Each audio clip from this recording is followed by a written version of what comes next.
This week, after Scotland decisively rejected independence, David Cameron thought he could seize the moment and set an English trap for Ed Miliband.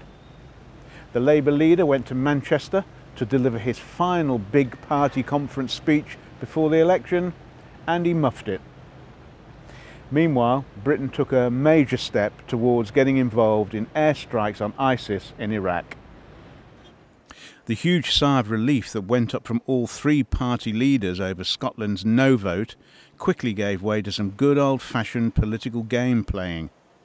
The Prime Minister immediately announced he would fulfil the famous Home Rule pledge to the Scots, but added he wanted the same powers to be devolved to England and the regions. That would mean Scottish MPs being barred from voting on English-only laws in Westminster. And Cameron wants it all done by the same timetable, by January. The trap for Ed Miliband is that Labour has 40 Scottish MPs while the Tories have just one, so Labour's power in Westminster would be significantly reduced. If Miliband refuses to go along with the timetable, Cameron believes he will look anti-English. But within a day of setting this trap, Cameron had to backtrack after being accused by Alex Salmond of reneging on his promises. The Prime Minister insisted the Scottish and English proposals were not linked after all. It still leaves Miliband with a headache he could do without, though. And if that wasn't enough to trouble the Labour leader, he made a bit of a mess of his big party conference speech in Manchester. This was the speech which was supposed to send the party troops off on the election campaign trail full of hope, optimism and a belief that their man would soon be in number 10. Miliband has a record of producing powerful, passionate and clever conference speeches, so expectations were high, despite his rock-bottom popularity in the polls. But this time he failed to live up to the hype. Like the entire conference, his speech was flat and uninspiring. In the next 8 months, the British people face one of the biggest choices in generations. A choice between carrying on as we are, on your own, for the privileged few, or a different, better future for our country. We're ready. Labour's plan for Britain's future. Let's make it happen together. Thank you very much. The only policy surprise about pushing more money into the NHS by levying a mansion tax came as no surprise in the end, because it had been leaked the night before, and not deliberately for once.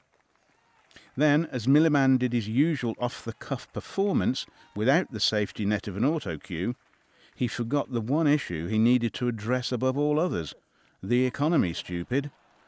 Cue gleeful taunts from the Tories about the man who forgot the deficit, which will come back to haunt him.